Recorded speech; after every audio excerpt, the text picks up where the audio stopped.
September 30th Open Student Senate meeting to order. Secretary Federer, please call the roll. Patrick Hill. Here. Tony McComiskey. Here. Ben Kaplan. Here. Jim Fellinger. Here. Taylor Burry. Here. Greg Brittingham. Here.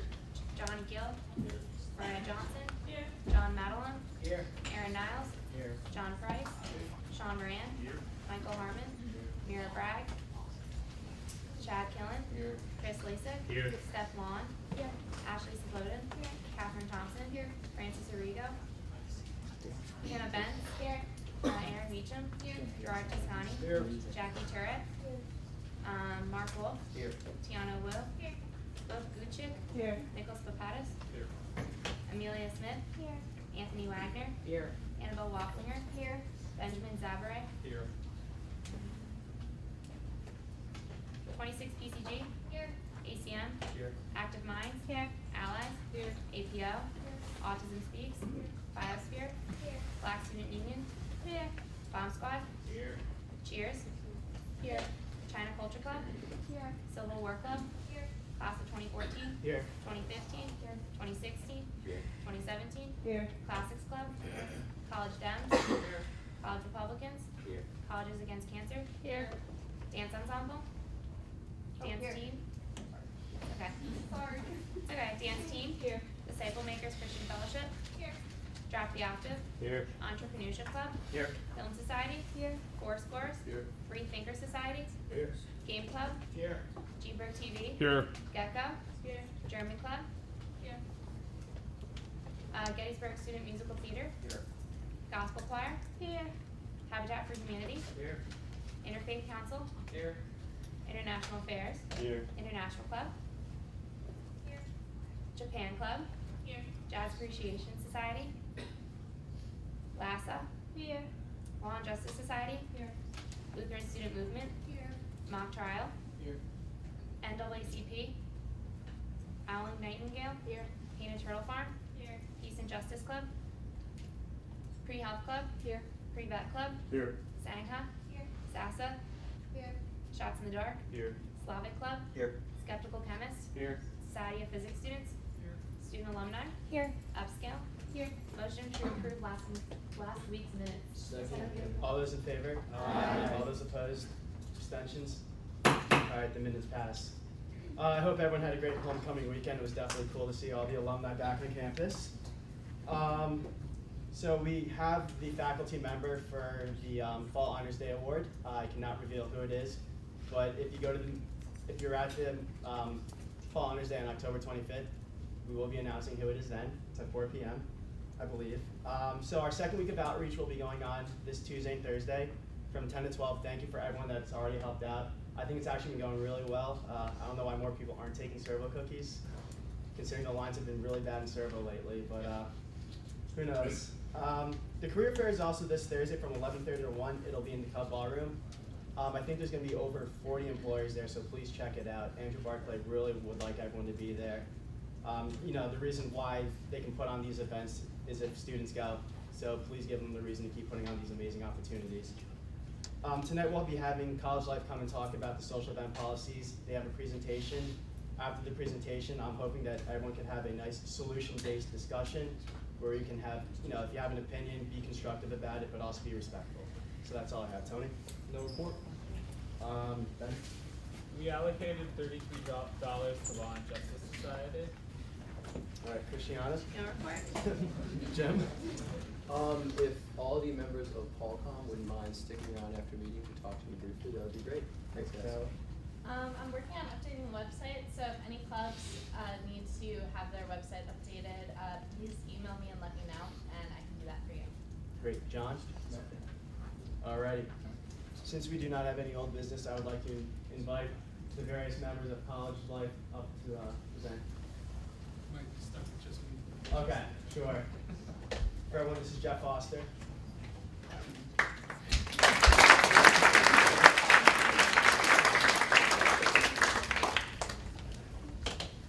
Hey, just 1 minute before we start.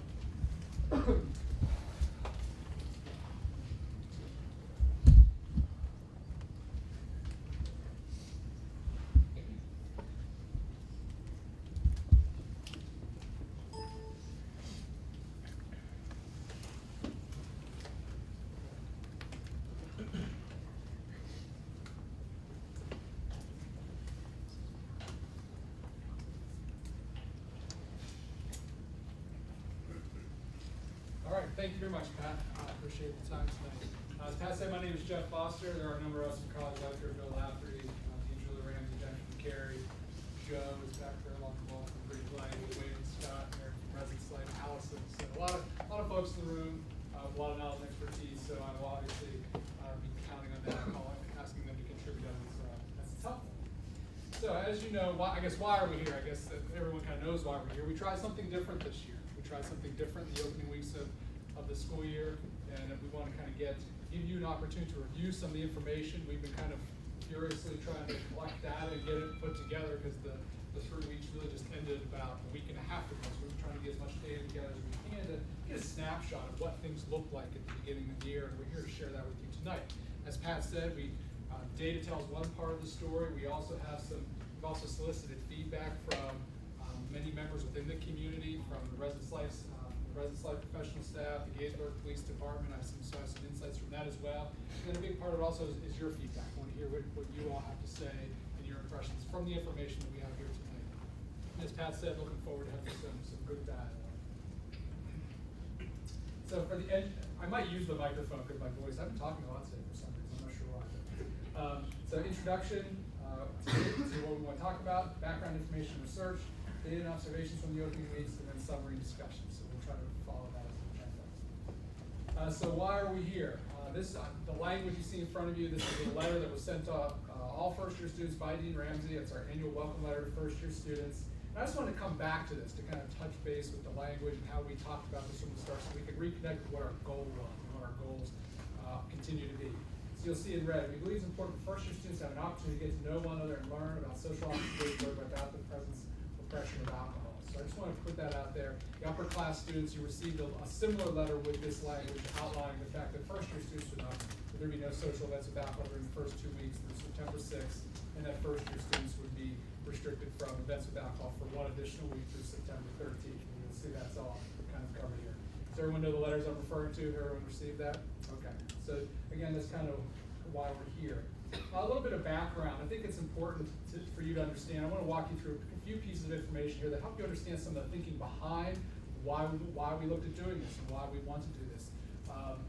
First and foremost, this is directly from the college's strategic directions document, just updated a few days ago by President Riggs, and so I wanted to share this with you. The area of engagement distinction was the areas of engagement distinction, which are 2 of the strategic directions, talks very specifically about planning for the enhancement of campus climate, ways that promote a strong academic culture and support the healthy personal and intellectual development of our students.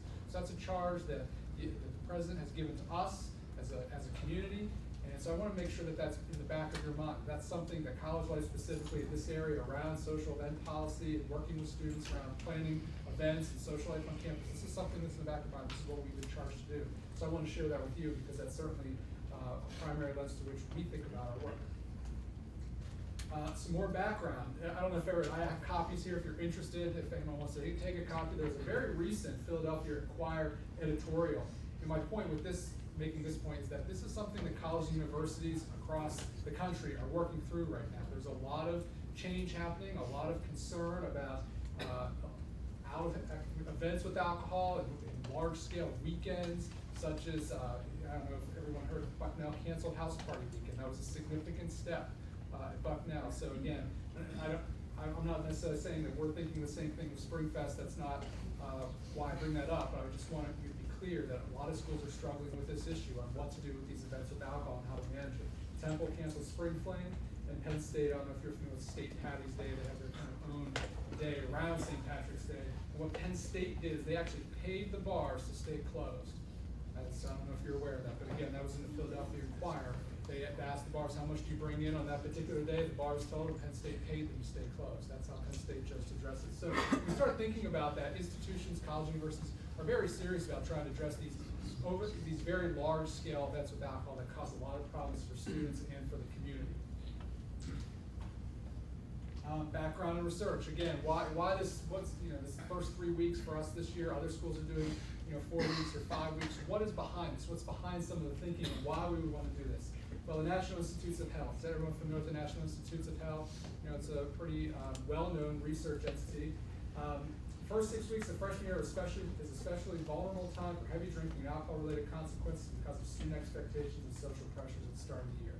pretty simply stated, and the link is there if you want to take a look at that.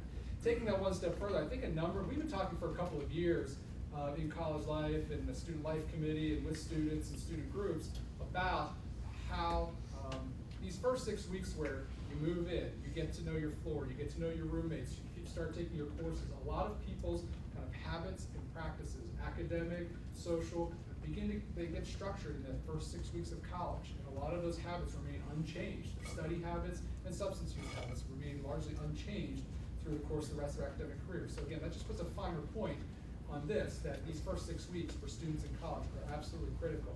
And so that reflecting back on the goal that was originally stated in the letter, so if you think about having some time at the beginning of your first year to acclimate to campus, get to know your courses, get to know your faculty, and get started as a student without the social pressure of alcohol and large-scale events. Again, I want to come back to that, but that's our main goal. So some additional background and research. A lot of you have seen this. I'm sorry if you can't see it, it's a little small. But basically, everyone takes alcohol EDU. Everyone in the room took that, right, as an incoming first-year student. So in August, right before you got here, you took a survey and asked you about your substance use in the past 2 weeks. So essentially what that does is it captures a snapshot of student substance use coming into college. And this slide here shows over the last 5 years what the high-risk drinking number is. And high-risk drinking, again, is an episode where men drink 5 or more drinks or women drink 4 or more drinks. So asking in the last 2 weeks, have you done that? Have you consumed 4 drinks for women, 5 drinks for men? And again, the purple bar is 30%. That's a little bit higher, but the rest is 25, 26, 27, 28. So there's a percentage point a year that's climbing the number of people who have consumed alcohol. Abstainers. I'm sorry. I'm not for that. These are people who did not consume at all during the past year. I'm sorry. I completely messed that slide up. During the past year, about 28% of students last year did not drink at all. This gets us into survey 3 now, sorry. So this is survey 3. So this is again, over time, asking the students about alcohol consumption. You'll see a large percentage of students are beginning to identify as non-drinkers. So if you look here, this says 49% are saying they're non-drinkers, moderate is 15, and high risk is here is 35, and high is around 40, that says 42 right there if you can't see that. So if you think about that, this kind of represents actually some of the things we're seeing on campus. You're seeing these 2 groups on the end of the spectrum. So people engaged in high-risk drinking, and then you have students, actually the majority of students who are drinking really not at all. And so, again, this feeds into our idea that we want students to get to campus, have an opportunity to establish themselves socially and academically without alcohol as part of that equation. We need to think about the non-drinkers and the people for whom alcohol is not central. We need to think about them. We need to think about them and what they're interested in. Drinking rates and peer groups. Again, this is to give you just some sense of where we stand with peer groups nationally. This isn't just a Gettysburg thing. You'll see again, we're typically in between the national and our peer group. So the peer group are the green bars. The national aggregates, the national is a little bit different. That's all college universities. Generally, we compare against other schools. We look at other small residential colleges. So that gives you some sense of that. But again, so what's happening here at Gettysburg is also happening in other places around the country. So, data. What happened on campus in the first 3 weeks? I guess that's probably what you're waiting for. Some of the total alcohol violations, transports, hard alcohol arrests, event attendance. This is something that was important for us to take a look at. Not just what kinds of problems we're seeing on campus and how they compare with past years, but also what our students coming out in it for events. Because we think that's important. And as I said, some stakeholder feedback, what people are telling us. So here again, it's a little hard to see.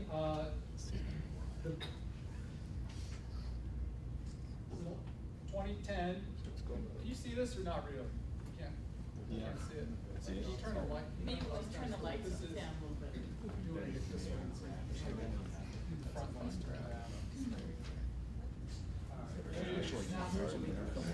So here's 2010, 11, 12, 13. 2012 is a little bit of an outlier because the numbers are low. But what you can see here is we tried to capture blue, these are first-year student violations of policy. The red are sophomores, green are juniors, and this top line is purple, those are seniors. So this is telling you a couple of different things. This gives you total violations, but this is also giving you kind of a breakdown by class. Just about what we would expect, breakdown by class year. Most of the violations are happening with first-year students. A lot of that is because students are adjusting campus, but it's also because if you think about the first-year residence halls, the RAs, public safety, there's a different kind of presence in a lot of those spaces. So you can see that here.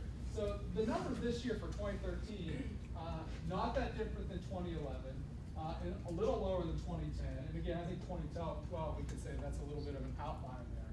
So I wanted to be clear that what this current year looked like. It's important for you to know that what was a little bit different this year, if there are RAs or res life staff in the room that can answer this better than me, we talked with the RAs, the res life staff talked with the RAs about the plan for this year. Talked about the importance of looking and monitoring for pre-meeting, addressing issues in the halls. Public safety also increased their presence in the residence halls this year as well. So what we see in just about anytime we increase enforcement or increase presence or increase focus on a particular item, we tend to end up with more reports. I don't know if that makes sense to you. So factor that into the numbers as well. So all that considered, the numbers are somewhat even with what you see in the past. They're not, I don't think it's not like they're 300% higher or 300% lower. They're somewhat consistent. And when you factor the fact, I think we did have more focus, more enforcement, more staff thinking about it, more students thinking about it. I think that's a reasonable. Obviously, what the numbers would be lower. We always want the number of violations to go down. That's our expectation. I don't think it's significantly out of line with where the past class years have been. Any points or thoughts? I mean, we'll have time again for questions, but yeah, sure. Is there a breakdown towards the alcohol violations as opposed to like transports or whether you were drinking underage dorms or something like that? Right. Let me give you this. I don't have all that. We do have some focus here on transports, hard alcohol, and arrests. So this answers that question on these specific points, but it doesn't break down. Was it alcohol hosting? Was it that sort of thing? Yes. Question about that.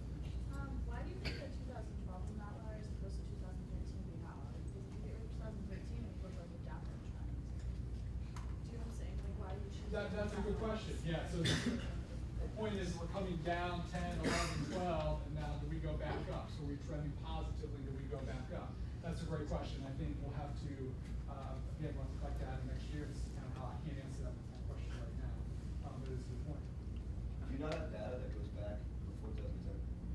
We do. We can go back further than that. We thought the 4-year snapshot would help start this So I feel like conversation. it's like a decade, like we were before. A decade, okay. I don't know. All right. More information. I'm trying to walk the line between giving you enough information to kind of inform the conversation and spending 3 hours up here just like, but if you want to talk individually about that, we can certainly do that. Let me get to the next slide here. Again, alcohol transports, 2010 to 2013, you'll see it's 7, 3, 8, and 7. So again, not 2011 was a little lower, but otherwise the numbers are 7 or 8. Hard alcohol incidents, again, this is all in the first 3 weeks. It's 10 this year, it was 9 last year, 11 the year before. So again, pretty consistent. And arrests is 1776. So again, pretty consistent numbers across the board there as well. And drug violations is 0, 0, 1, 1. Alcohol, drugs, and weapons is something that's from the police, right? The police tracker operator. Event attendance. So kind of shifting gears now from kind of the problems we're seeing on campus to some of the what are students doing. So you'll see here, this is 3 years worth of information. Movie nights, blue bar, purples, coffee houses, orientation, midnight madness is the large green bar. Orientation movie night is this reddish color, and the attic party is the blue color. So I put the increases from 12 to 13. So we went up about, you can see there was a significant increase in all of these areas, the event attendance and those various, and these are the events that we've consistently held over this time period. So these are the ones we can kind of track year to year to year. So again, this is kind of the other side of the conversation. This is where we had some pretty strong event attendance. Sorry, Jeff, is that all through orientation week or? Yeah, this is all through, it's the orientation week plus the first 3 weeks. Now, some of these are mostly orientation events. You'll see September movie nights, coffee house, those kind of extend beyond that. So it's kind of a mix. Let me address that a little bit more here. There were things that were added this year. So student activities and CAP didn't just see an increase in the events that have historically been hosted. These were events that were added this year. So we not only So we added events because, honestly, because we knew the students would be going to some of the social events with alcohol that they may have been in the past. We wanted to provide some additional places for students to go. So these are some events. You'll see the attendance numbers there. I don't have comparison information for them because obviously this is the first time we did it. We have done September Midnight Madness, but it's been a number of years since we did that. But that's something that came back for this September. You see again, 1,200 students came out for that Midnight Madness. Greek organization recruitment. One of the things that early on that we talked about this summer when we started to formulate kind of this idea, Joe did talk to some of the Greek leaders and we had some conversations to try to get some feedback. And one of the concerns was what is recruitment going to look like? Will this impact recruitment? I merely share this slide with you to illustrate I don't see an impact on recruitment at all. So you can see the women were about even and the men again are up. So I don't have the percentages there, but I think it's pretty clear from the blue bar that recruitment is not impacted. Got a question over here. Yes. Don't you think it's far more likely that it would affect recruitment next year, as first years were the ones that faced the majority of violations in this case, and points and things like that count towards recruitment? So shouldn't we wait at least a year to sort of Yes, determine? I agree with you. I think Okay. we need to continue to collect data over time. I think we need to take a look at that. We'll have to wait and see next year. It's hard for me to predict that. Again, from a research conference I went to this summer, my answer would be no, that it's not going to affect recruitment, but we'll have to wait and see how the numbers bear out. Joe, I don't know if you have anything to put a finer point on that or not. No, I think that's fair. Some additional feedback, so it's kind of a hodgepodge of things. We had two unregistered events at chapter houses.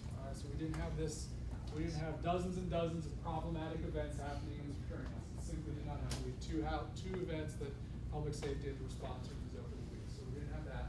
We had no reports of first year students attempting to enter or get into social events with alcohol, whether that's college houses, fraternity houses, or otherwise. We had no reports of that happening. I'm not saying it didn't happen. These are reports. It was not reported. We had 0 reported instances of sexual assault. All right, and that's significant. That's significant. Typically, we have 1 or 2 sexual assaults reported in the opening weeks of the semester. So to have 0, again, we'll have to collect that data. We'll look at that data over time as well. But these are the kinds of things that we're thinking about in terms of the impacts. Gettysburg Police Department, they said the opening weeks is different this year. Fewer calls and fewer problems. College life, I just put this out there. We have a number of college life offices, and you may know someone who was in this position, but every year in college life, student activities, orientation, health and counseling, the president's office, first year students come in within the opening weeks and say, this isn't what I expected. I'm overwhelmed by parties, alcohol culture on this campus. I don't know if this is the place I thought it was. I don't know if this is what I thought it was. We get a number of students that come to us every year. I talked to my colleagues in those various areas, and there's been very little to none of that this year, first year students. Now again, that's a question we'll have to ask again next year to find that out. But again, for us, people in the offices where students come to talk to us about these things and adjustment, transition, and question whether or not they should be there. Again, this was significant, but we didn't really hear that from first year students this year. So again, does it speak to the fact that there was an opportunity to get to campus and get adjusted before social events with alcohol started. Last point, and I'll come to your question. The one concern we did hear is that attendance at off-campus parties is up. And so that is something that we have to be mindful of. Be mindful of and be thinking about. Yes, question. So I understand the effects of everything. I'm just wondering, someone saying the 0 reports of first year students attempting to enter social events with alcohol. If the policies were that if there were any freshmen found or anything, that the fraternities and the sororities were hosting as well, that they would be immediately punished and fined Right. in excess of $1,000. So how do you know that there weren't freshmen who were trying to enter? Right. And then the fraternities and sororities had to figure that out on their own without having campus safety involved. Right, it's a good question. The question is, it's because there were penalties in place for having first years in there, would that discourage people from reporting that? I think I put this point in there again to speak to some of the concerns we heard early on that if we don't have the space for first years to go, they're just going to try to go to places and they're going to try to get in, they're going to try to access social events. And again, that wasn't reported to us. and again, we can talk a little bit more with some of the leaders of the college houses and of the fraternity houses to see if that, kind of reflecting back now, was that an issue at the time? But I don't know, I think that if it was a problem that was really bubbling, really was a problem, we would have known about it.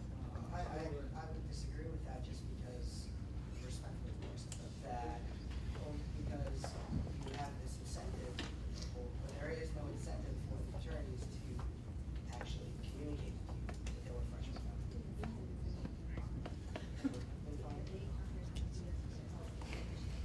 I don't think that was expressed. Did everyone hear that? I'm sure these folks can. Jennifer made the point that if any college house or fraternity anyone contacted public safety for assistance because people were trying to gain access to their property or their house during these 3 weeks or any time really, public safety will respond. And an organization that proactively reaches out like that, or a house that reaches out like that, is not going to be penalized by public safety or by council.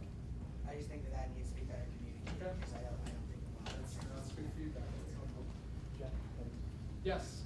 Yeah, I would agree. And, just to touch upon something that you said earlier, how less kids are coming saying that maybe this college isn't the correct place for them because of the partying. I've had a lot of people coming up saying that maybe this isn't the right place for them because there's nothing to do here. Okay. And just to touch upon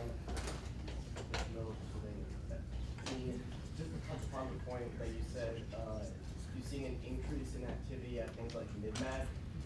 I think that a lot of that has to do more with the fact that on any given night, all there is on Friday night to do between those times where we're banned from going to social activities with alcohol, that the only thing that we have to do is go to that mid-mat. So I think we're going there simply because the only other option is to sit in our dorms and go on Facebook. So, I mean, this campus gets really dry without people. I do want to get to questions. Let me just kind of bring my summary slide. So again, our efforts are grounded in basic research. This isn't just me in my office saying, okay, what can we come up with? We've talked with a lot of people.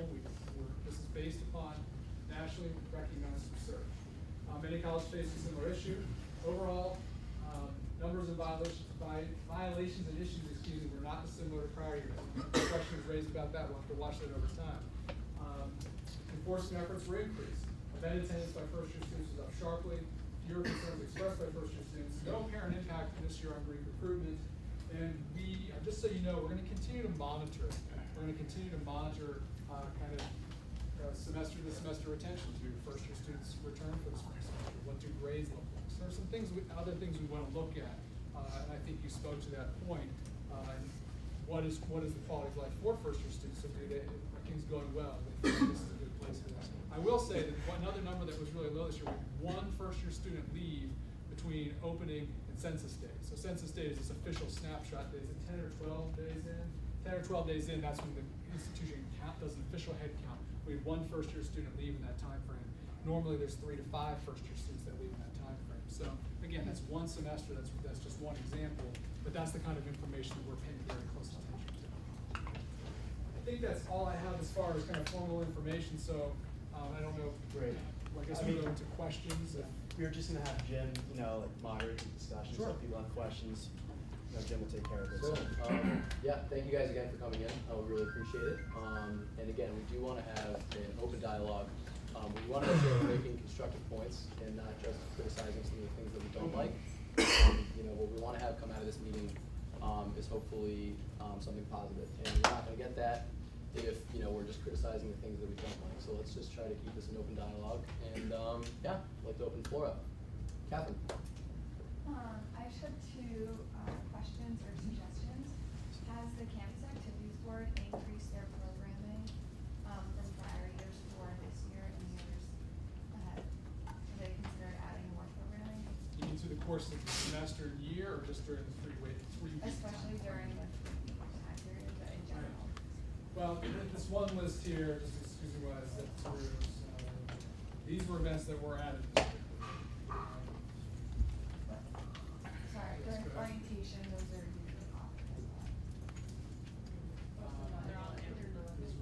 The information I have from Morgan Stott Fishing Activities, these are new events this year. Phoebe, yes. Yeah, we did add some new things this year, especially kind of last minute things. Not to criticize anything, but the policies were enacted a little bit later, because a lot of our planning happens during the summer. So it was enacted a little bit later, so we did have to add some things kind of at the last minute, but for next year, we definitely hope to add more things in advance, so we can have like a really packed first few weekends. And then, just my second point, have you considered sending like a survey maybe or something out to the first year students? With like their like level of happiness and like just how they think the first few weeks are, just so you kind of like it. It's a great question. Dean Rams and I talked briefly about a survey, maybe not a short survey such that to all students, didn't specifically think about with first year students, but one of those two is certainly something we could do to try to gauge. If there's a period of time that we would like to, in research, we want a little bit of time to pass so students can reflect back on it. So we'll try to find that right time period to do something like that. I think the student body would appreciate that, it would be well received. Pat. So no fraternities were allowed to register, and based on what you're reporting, 0 first years attended any parties or tried to attend fraternities. But the number of people who had alcohol violations stayed relatively the same.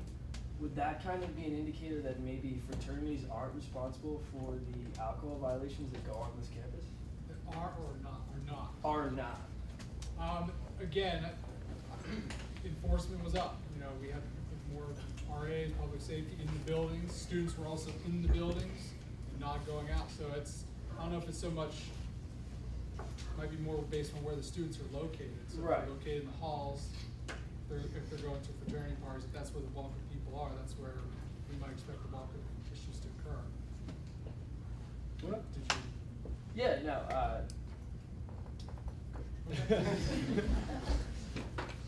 Steph? I think that what at least I think everybody's hearing from the survey that you guys sent out before that everyone completes, that what that is trying to gauge is whether or not students drink more after attending Gettysburg, right? So is there any sort of follow-up survey that occurs after the first semester, after the first year, that compares the statistics from before entering Gettysburg to after the first year? You asked about high-risk drinking rates and Yes. that sort of thing. Yeah, with first year students, there are 2 moments in time. So we're coming up in another few weeks. Sorry, 3. What? They're in it right now. They're in it right now. So the first year students will participate in the second part of alcohol review that happens in the semester that collects on this. So we are actually able to compare kind of before they move into about halfway reading days, time period, something like that, into their semester. Broadly, over time, what we see is somewhere between an 8 and 10% increase in high-risk drinking rates here. So that's another number that's actually the number that I'm most interested in seeing what that rise in high-risk drinking looks like between move-in day and the midpoint of the fall semester. So that's for first years. We also do a biennial substance use survey of all students every 2 years. We'll be doing that this spring. And some of those questions align with some of the alcohol review questions. The substance use survey gives us a snapshot of the entire student body, not just first year students. So we look at both first years and the entire student body. Does that answer your question? Yes. Okay. I think this is sort of a follow-up to his question, but so correct me if I'm wrong, but like these attendance numbers are such small percentages of the number of kids at the school and even the number of kids in any given class, but at the same time the alcohol violations went back up from last year, and then you pointed out that there were 0 cases of freshmen trying to get into the party for the first 3 weeks. 0 reports of students trying to gain access to help. I think I'm wondering, like, all the rest of the people that didn't go to these events that are freshmen, that were still reporting getting alcohol violations. Like, what would that be, like, people like pre-gaming or drinking in their dorms and then getting transported or getting caught by kids or their RAs? Yeah, I mean, Jennifer probably knows better than I do. Primarily in first year residence halls. We had a lot more in first year residence this year. And then off campus, there were just a number of issues off campus. But most of it was actually related to the halls and residence halls. Everybody hear that response? No. The question was, basically, the violations are even with past years, but there were no social events to alcohol. So it's similar to the question that came from the back of the room earlier. And the answer is that we did have an increase in incidents in the residence halls, which I think makes sense to most people if that's where students were. And we had increased focus, that's where the violations will occur. Dwayne can help me answer this a little better. I started to count. We've had more, and just correct me if I'm wrong, we've had almost more RA documentations in the first 3 weeks in the residence halls than we typically do in a whole semester. So that just shows you, like, there was an increased presence. The RAs were documenting more protection of pre-gaming, as you were hearing about, and DPS was more present in those halls as well. Well, and one of the concerns that we heard from the, I'll try to channel Joe here, from the Greek community over time is that, and not just the Greek community, but anyone hosting an event with alcohol, is that it's people showing up at their door intoxicated already and creating a problem. And so one of the things we want to do as a community was to talk about that, place more focus on pre-gaming and engage in a conversation about what pre-gaming is, but also engage in efforts to try to limit and reduce pre-gaming. And that's not just during the first 3 weeks, that's something that's ongoing. So again, we're trying to, we're trying to partner here to do everything we can do to address the issue broadly. Well. Yes. Great. Yeah, can you go to the second to last slide real quick? Sure. This one? Yeah. Wait. No. Second to last. Yeah, that's it.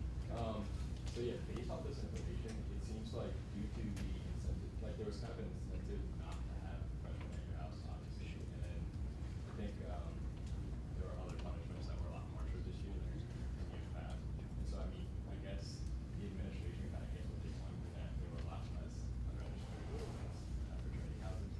I think if you keep this up, there's probably going to be a lot more off-campus parties going on, which could lead to more incidents to the borough just in general. I'm not sure if you would rather have us have that relationship with the borough, or if you'd rather have us have a relationship. Right. Everyone hear that, the concern is, will this lead to increased problems in on-campus residences? Numbers are up a little bit, observation of attendance at events, as we've heard from a number of places. But again, the police, that's not what the police are telling us. The police are not reporting that they had increased calls or increased problems. So again, this is 1 year. We're gonna have to, this is something we'll have to take a look at over time. But again, we also spoke with the police ahead of time, so the police were aware of this and they were prepared. So I don't know that I have an answer to your question at the moment, but it is something that, it's on the slide for a reason, because it's something that we are thinking about. I actually have a question myself. So I think everyone in the room can obviously acknowledge that there needed to be some changes to the social policies, especially given all the incidents that we had last semester. So I don't think that anyone's really here to dispute these policies as much as we are maybe disputing the fact that we weren't really made a part of the process. I don't know if you remember, back in 2011, we had a very similar meeting to this, and before certain social policies were enacted, students were given more of a say in the process. And from the conversations that I've been having with a lot of students, a lot of people really feel like we weren't made a part of this conversation or part of this decision. And back in the fall, the excuse was always given that, oh, well, it was over the summer and it was really difficult for us to get in contact with you guys. And quite frankly, I don't really buy that, just because I think we could have made a part of that conversation. It's 2013. We all have cell phones. Conference calls exist.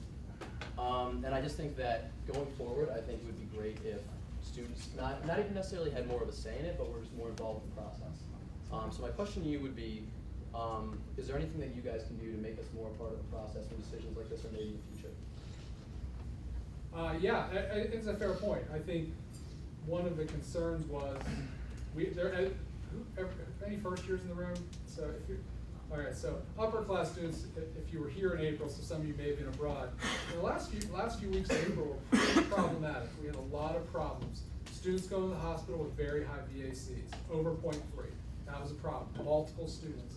And as we worked through that, as the year ended, we went into the summertime, and by we, the college life staff, residence life staff, and Joe and I, along with another member of our staff, went to this research summit in June. I'll be honest with you, I just didn't feel like we could start this year the same way and do the same things. And so yeah, I do think that we could have had more dialogue, more conversation, certainly over the summer, and there were some late decisions made. The exception would be is that I know that Joe started talking with Greek leaders the last week of July or so. Now you can debate whether that was the time frame. With the ISD technically. But the that was ISD after the decisions leadership, were yeah. made, What's that? I believe that was after the decisions were made, though, right? I think we had committed to trying it. I don't think we were still working out all the details, like how long and dates and those kinds of things. But to try to open the year with some kind of limitations on open social events with alcohol, yeah, that in late July we wanted to try that. And like I said at the beginning of this, we obviously want, positive things to come out of this conversation. So I guess, yeah, again, back to my question, is there anything that we can maybe do in the future to make sure that students are more part of this process? Right. Well, I think the fact we're all here tonight is a first step Yeah, in that direction. We're here to talk about this and put the information in front of you. And I'm happy to, I know we're all happy to work with Pat and to work with you all to come back in January if there's more information, more data, or to come back, whenever to continue the dialogue. But no, I would like to say that this was, we normally do. We work very closely with Senate through the Student Life Committee, through coming here like this. This was just different though. I'll be honest with you, it was the health, safety, and well-being of students. I thought it was a question I came out of the spring semester wondering about. And so I think that was our main focus, was what do we need to do differently to make sure students are safe and well. And yeah, I'll just leave it at that. Thank you. How about we go here, here, and right in back there? Jim. He's been back. Like the entire time. Oh. Yeah, we'll get there. I see him.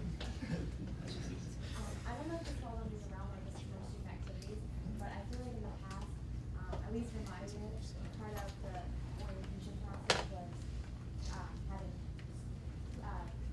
incoming freshmen sit down with their OS and hear from RAs, hear from a student perspective about drinking and how to stay safe and the realities, and obviously you hear all the presentations about points and all of these regulations, but hearing that student side of here's how to manage this and here's how to handle these things, especially when the girls are separated and the guys are separated, things like that. They did away with that this year, and I think that was something that I think was really lacking. And I think that could have really helped to just kind of set the tone at the beginning and hear from, I think the way we take it more seriously from students, and hearing from their experiences and mistakes and to learn from the mistakes. I think that was something that definitely should be put back in the agenda for next year. Okay. That's a great point. That's something we're thinking about. The question, I think you're referring largely to a Friday night during orientation. In the past, there has been a Friday night discussion after the skids in small groups, the faculty member, and usually it's an RA or an OL in the room. This year, as you know, we introduced the online, for upper class students, it was lasting choices. It was an online tutorial about sexual assault and alcohol as part of that. And for first year students did a program called Haven, which was similar. So we moved some online content. The cheer skits were a little longer, a little expanded this year. I think one of the pieces of feedback we've heard from students over time about that Friday night conversation is that it might be more beneficial to have that Friday night conversation a couple of weeks into the semester. There are advantages and disadvantages to that, but our plan right now is to try to reintroduce what you're talking about at a later point in the semester when the community has a little bit more time to know one another and to have that same conversation, that kind of student-to-student conversation. So that is something that we do have a group that's looking. At that question. That includes students. Well, I understand why you're saying delay it a little bit. I also think that by that point, they already had to make some of these decisions that they might have had the chance to think about beforehand or had advice on before they had to do it. I think that waiting a couple weeks might make it almost irrelevant at that point. But I mean, I see your point, and I think there's arguments both sides, but that's just what I think. All right, that's all the feedback. Do you want to speak to that point? Yeah, I just, from a res life standpoint, we do have those conversations with our residents. It's definitely more of like an informal thing, but for the most part, I mean, our sort of level of engagement is that we want our residents to be safe and everything, so almost all the RAs that I have spoken to, and I'm in our state, have had those conversations with students on kind of a more personal level, like at a community meeting or kind of one-on-one, as our way of kind of managing those expectations while also kind of keeping everyone safe. And it's a really hard balancing act, both for the administration and for us, because we want to keep students safe without kind of scaring them or giving them too much information, or it's a very tough kind of take with that conversation.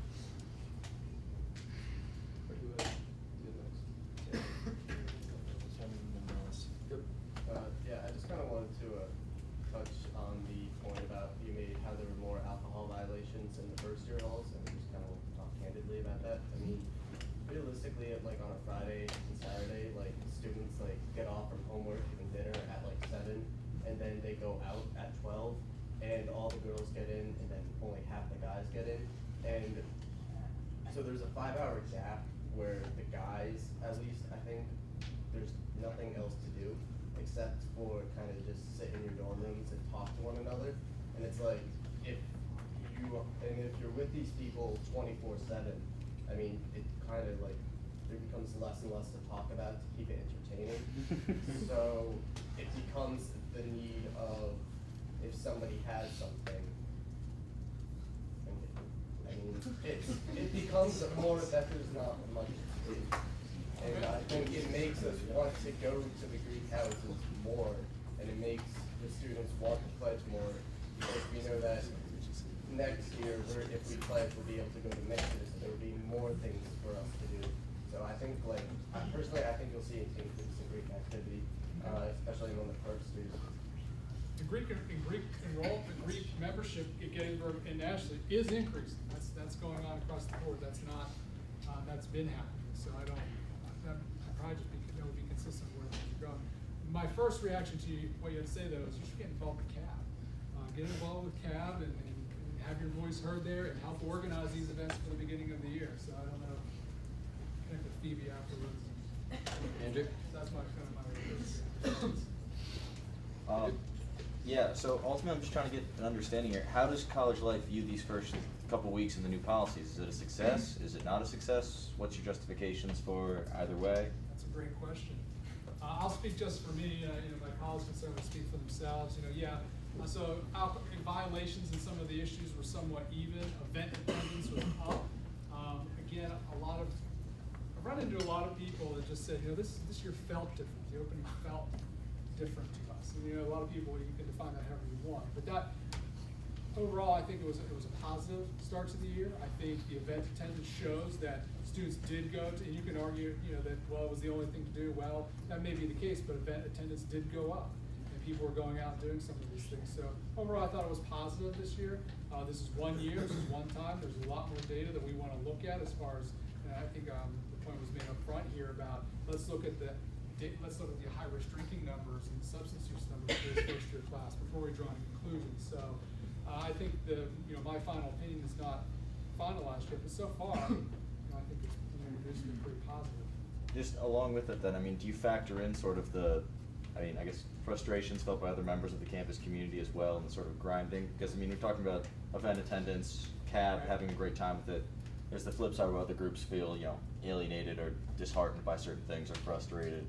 So how do we factor in those sorts of things as far as, feelings go and things like that if we're trying to quantify? When you say campus community, you mean students? Yeah, I would talk primarily students, because I don't see professors going to late night. I will take this opportunity to say this though, that faculty members and coaches, Fair.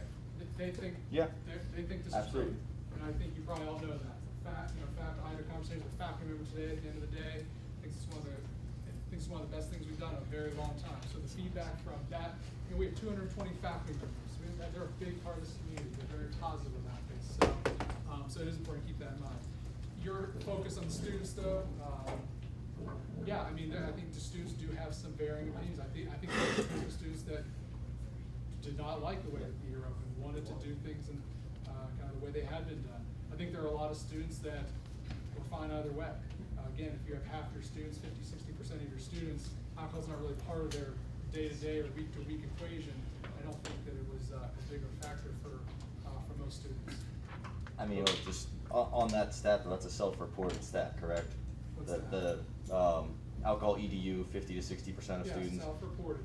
So there is some selection bias within that sample in and of itself, because they don't. I don't need to get into that. My main question is, so we're trying to quantify whether or not it's a success. You brought up all the reports, issues, transports, things like that. So if we're trying to do this quantitatively with statistics, is it fair to justify by saying the campus felt better, and having these qualitative reports where people are voicing opinions of it, which fair, and you can include that. But if we're trying to judge this concisely and statistically, doesn't that kind of shade the conclusions? Right. Well, I tried to give you both. I've tried to give you the data and the information, as well as kind of the impressions from the stakeholders around the campus. I think those are both important to be factored in. So I don't I don't know if you're saying that in the absence of overwhelming and conclusive quantitative only information that we would go in a certain direction with the decision. What I'm saying to you is that most of the information indicates a lot of the issues were somewhat even with past years, event attendance is up, and other feedback was pretty positive. So you can put that all together and draw your own conclusions on that. But again, my own conclusion is that, you know, it was a positive opening to the year. Okay, so we're just gonna go with 4 more questions before we cap it off for the evening. So Mike? Yeah, will this data that you've used in the presentation be made available to the campus community? Yeah, it's Where can we find that? You can email me if there's a specific piece of information you're happy to. Like, I just want the data set. I want to look at like the last decade, like we were talking about earlier, and see like what the trends. We'll find a way to email it to everyone. Okay. So, yeah. Well, again, we'd have to pull it, that'll take us some time. We can look at the last 10 years, happy to do that. I know the last 10 years indicates things are improving. Oh, I believe it. Incrementally getting better on campus, year to year to year to year.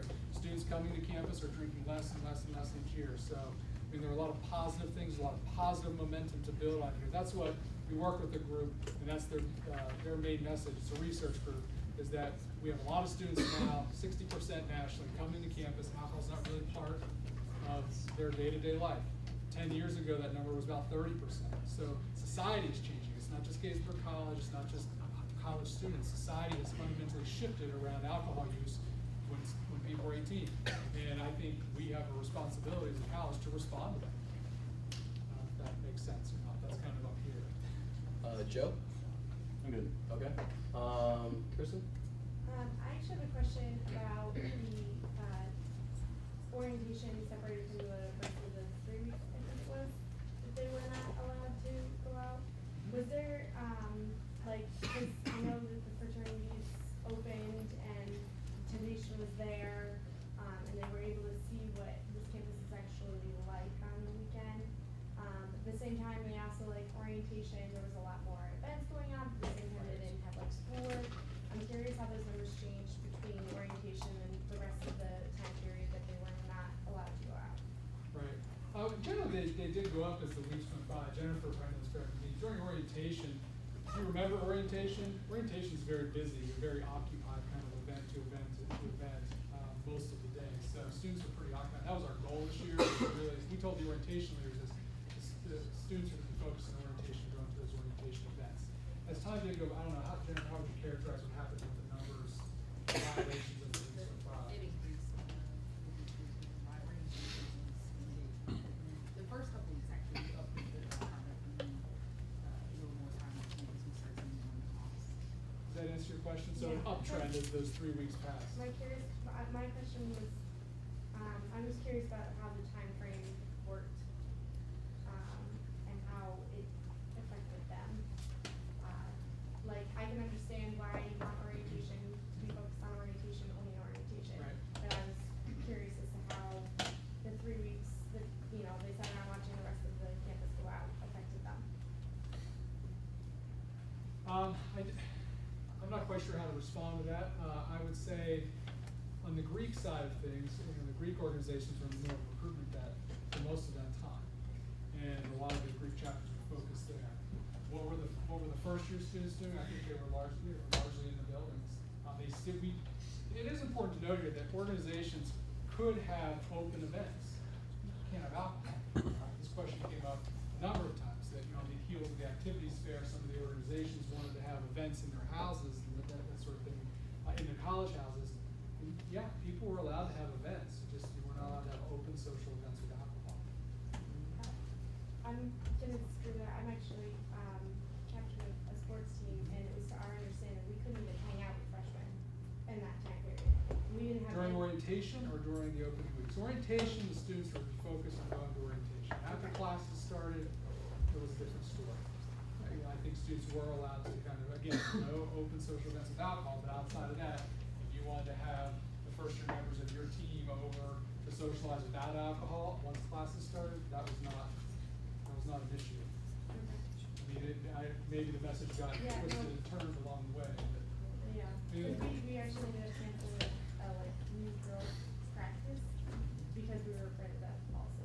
Okay. We all should reach out in future test for clarification. Okay. All right, Mariah? I still have a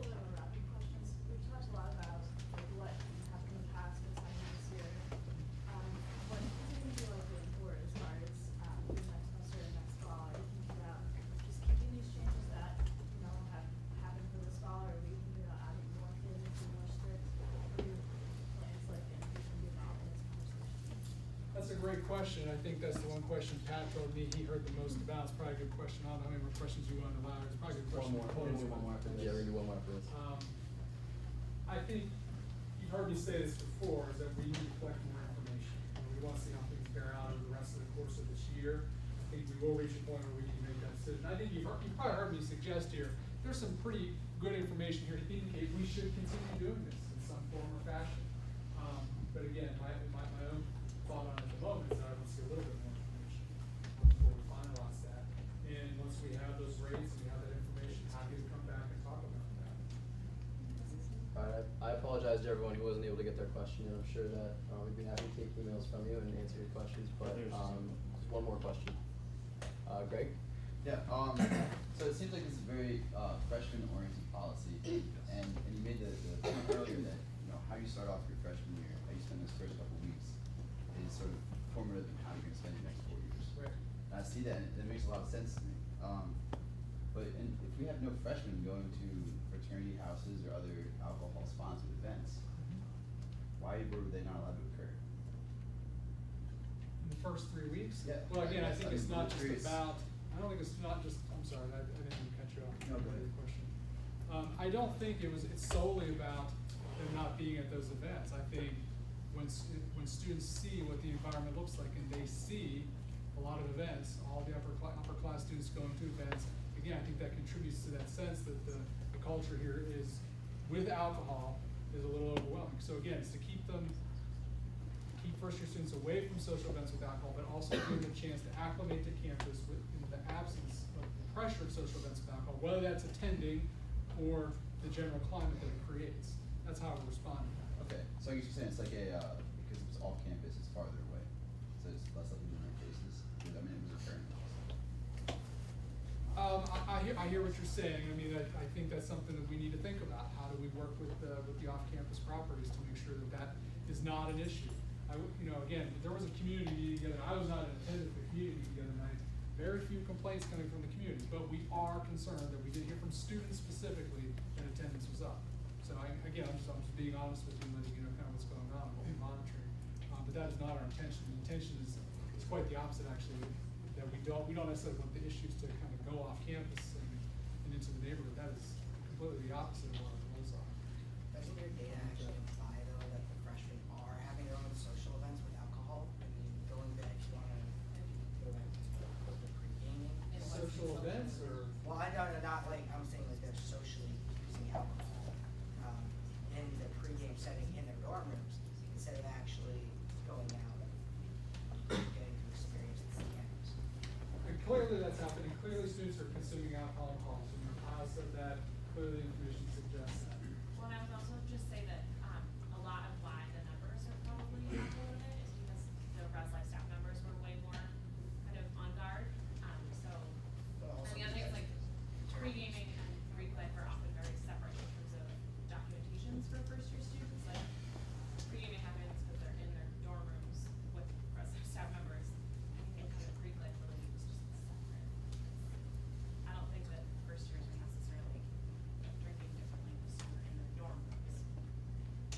Yeah, and I don't know how to answer that because I hear all the time, I hear that students are drinking in halls and going to events and they show up intoxicated there and they can't get beer in the fraternity or any other kind of party anyway. So I don't know. I think there's just conflicting information on the point that you're trying to make. That it's happening in halls, the problem halls get worse if that's what I'm hearing you. Yeah, it's very similar to that. It's the point that like, when the freshmen do typically go out, this kind of morphs the discussion away from the freshmen to more of the Greek policies that is now, that when the freshman shows up at the house after having just taken 5 or 6 shots just before leaving because they know they're not going to get alcohol for the rest of the night. They show up at a fraternity, they go to the fraternity, then they become too intoxicated. They're kicked out of the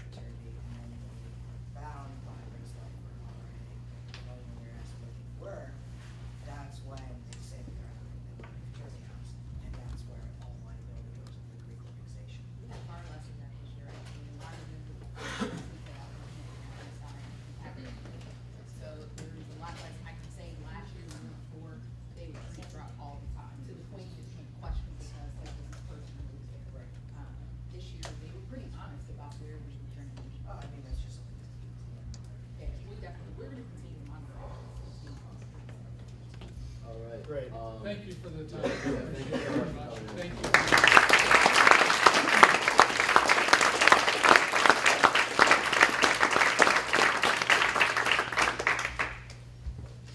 All right, well, with that being said, we're gonna do committee announcements, and then we're gonna do club reports, and this is definitely the meeting to say your club reports, so I think everyone from entire campus is here. But, okay, so academic affairs. You guys could please, Hey, be you quiet, guys could please. please actually stay seated. So we're trying to answer on printer advising also we have made not only but possible opportunity with operating from campuses academic sense of that so we're seeing the possibilities. So Great. EMC? No report. Black? we'll be meeting with academic advising next Monday at 6 in Club 230. Polcom? Yeah, like I said, please just drop by if you're on Polcom after meeting. We're gonna have a quick discussion. Thanks. PR? No report. IT? Just wanted to let you all know that IT is currently in the process of reviewing and analyzing different servers or clients that we could possibly move email server over to. And one more time, they're also reviewing the TV cable lineup and looking on changing that because it's really old. So if you have any channels that you are really passionate about getting, let me know. Could I bring something up about IT? Sure. The internet access within the school network doesn't allow Spotify to connect, and I think it's unfair that I can't use my Spotify account because I pay for it. So, like, that would be nice to have that. I got an answer for you why that is. Is that it? Okay. Sustainability? Student safety and regulations. I only have reports from Sunday for this week, but on Sunday we had 3 things. We had liquor law and underage possession, we had an assault, and we had theft from a building. I'll have the rest of the week of reports if anybody wants to see me, hopefully by tomorrow. Great. Are there any club announcements? Tim? Yeah. Hi, everybody. The College Republicans will be having a protest tomorrow at 3 o'clock to show our dissatisfaction with Bill Ayers coming to campus. Anybody who's interested in finding out why we're dissatisfied is more than welcome to come attend. Obviously, we're looking for supporters, but also if you want to come and have a nice, peaceful, respectful discussion, you're more than welcome to come. So, 3 o'clock. In the back? Class Club is opening a Play-Doh competition outside Winesall Hall at 4 o'clock this Thursday. You don't have to be, it's just a fun activity, so if you don't, it's any type of sculpture you want, there will be small prizes, so come enjoy. Great. Jordan? Hi. Just want to let you all know this Friday, Free Thinker Society and the Interfaith Council are sponsoring a theological perspectives panel where we have about 8 students from different religious backgrounds going to be asked questions and talking, and then that's at 4 to 6 in Science Center 200, and then the Interfaith Council will be holding a kind of informal discussion afterwards in Glenfelder Lodge to talk about religion and some of the issues that we face in college. Great, thank you. Thanks. Yes. LASA is celebrating Hispanic Heritage Month, so we have a week full of events, and tomorrow night we're having a comedy night. So if you guys want to come, it's in Bowen, and we're watching a George Lopez comedy movie, and there will be snacks. Mark. Hi. This Saturday, and the Attic at 7, there's going to be the Let Us Turn Up the Beat benefit concert. It's benefiting Project Gettysburg, Leon, and the Painted Turtle Farm. All tickets are going to be on sale in Cub all week for $10. You should all know. Awesome. Yes, Christiana. Next Wednesday is 80 Pie's annual Ronald McDonald House Can Tap event, so if you have your taps, you can bring them there. We'll have a table set up, and on Wednesday, October 9th from 5 to 7 p.m. in the Cub Ballroom, you can come get an 80 Pie pizza pie. 50 tickets are $5 at the door, or you get $1 off for every pound of can tabs you bring. And if you go, you can enter to win gift certificates to the pub, Blue and Gray, Ugly Mug, Ghost Tours, and more. Anyone else? Motion to Yes, cover? thanks. Taylor. Jeff Foster left a copy of the article that he used as reference in his PowerPoint, so if anybody would like to come and pick up a copy, you're more than welcome to. Great. Is there a motion? Motion to adjourn. Seconded. All those in favor? Aye. All those opposed? Abstentions?